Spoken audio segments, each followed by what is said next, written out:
ጤና ይስጥልኝ ተመልካቾቻችን፣ ዜና በምልክት ቋንቋ ቀርባሉ።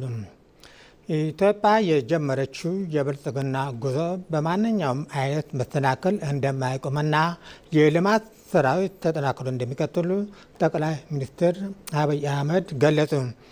ጠቅላይ ሚኒስትሩ በአሰላ የነፋስ ኃይል ማመንጫ ምርቃት ላይ ባደረጉት ንግግር መንግስት የሕዝብን ሕይወት የሚለውጡ ተግባራት በሙሉ ልብና በሙሉ አቅም ማከናወኑን እንደሚቀጥል አስታውቋል። የኢትዮጵያ የልማት ጉዞ በብዙ ውጣ ውረዶችና መስዋዕትነት ያለፈ መሆኑን የጠቀሱት ጠቅላይ ሚኒስትሩ የጀመርነውን የብልጽግና ጉዞ በማንኛውም አይነት ጩኸት እንዳይናወጥ በደም መሰረት ላይ ያቆምነው ነው ብለዋል።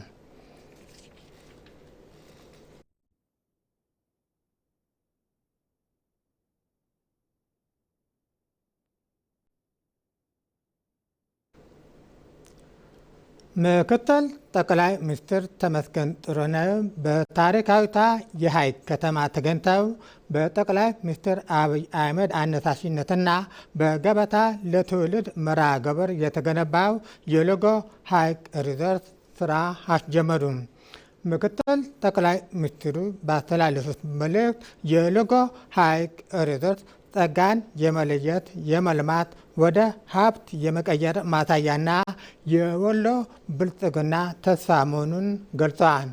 በዕለቱ ከማህበረሰቡና ከአፋር ወንድሞች ጋር በአንድነት በመገኘታቸው ታላቅ ደስታ እንደተሰማቸው ጠቁመው ወሎ ማለት ህብር ነው፣ ዛሬም በዚህ በዓል ላይ ከአፋር ወንድሞቻችን ጋር በመገናኘታችን ይህንን ውበታችን የሚገልጥ ነው ብለዋል። ፕሮጀክቱ ተጀምሮ እስኪጠናቀቅ ሌት ተቀን ለጠበቁት የመከላከያ የፖሊስና የሚሊሻ አባላት እንዲሁም ለአካባቢው አመራርና ሕዝብ የላቀ ምስጋና አቀርበዋል።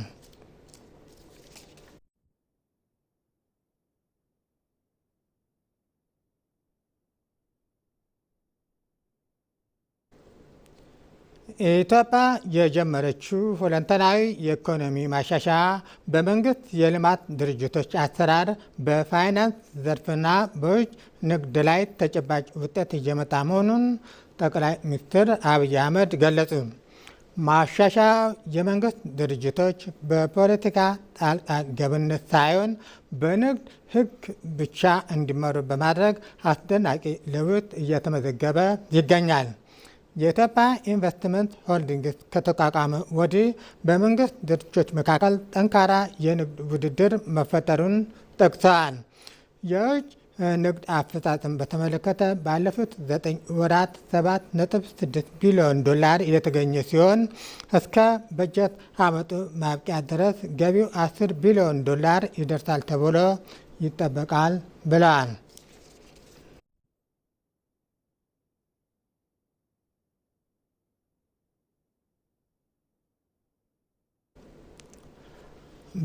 የጤና ሚኒስቴር በገጠራማ የኢትዮጵያ አካባቢዎች የሚኖሩ ዜጎች ተጠቃሚ የሚያደርግ የሰው ሰራሽ አስተውሎት ቴክኖሎጂን አስተዋወቀ። ጥራት ያለው የጤና አገልግሎት ለሁሉም ተደራሽ ለማድረግ እንዲህ ያሉ ዘመናዊ ቴክኖሎጂዎችን በመጠቀም የዘመኑ የጤና ስርዓት የሚጠናቀቀው አስፈላጊ እርምጃ መሆኑን ተገልጿል። ሚኒስትሩ ላስት ማይል ሄልት ከተሰኘ ድርጅት ጋር በመተባበር ሄፕ አሲስት የተባለ ሰው ሰራሽ አስተውሎት ቴክኖሎጂ አስተዋውቋል። ቴክኖሎጂው የጤናው ኤክስቴንሽን ባለሙያ የምርመራና የውሳኔ አሰጣጥ ሂደታቸውን በማገዝ ባሉበት ሆነው ውጤታማ የሕክምና እንዲሰጡ ያግዛቸዋል ተብሏል።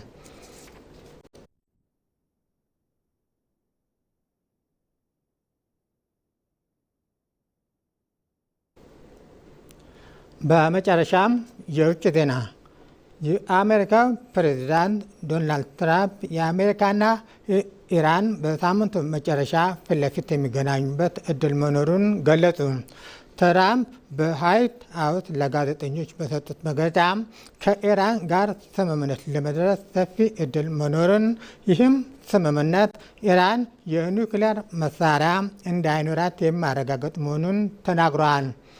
ኢራን አሁን ላይ ስምምነቶችን ለማድረግ ፍላጎት እንዳላትና ከ2 ወራት በፊት ያልነበሩ አዳዲስ አማራጮችን ለማቅረብ ዝግጁ መሆኗን ገልጸዋል።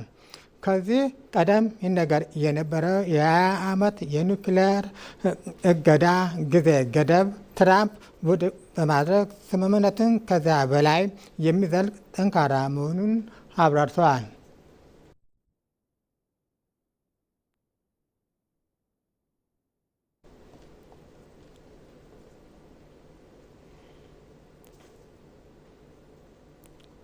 ዜናው አበቃ። ከቀሪ ፕሮግራሞቻችን ጋር መልካም ቆይታ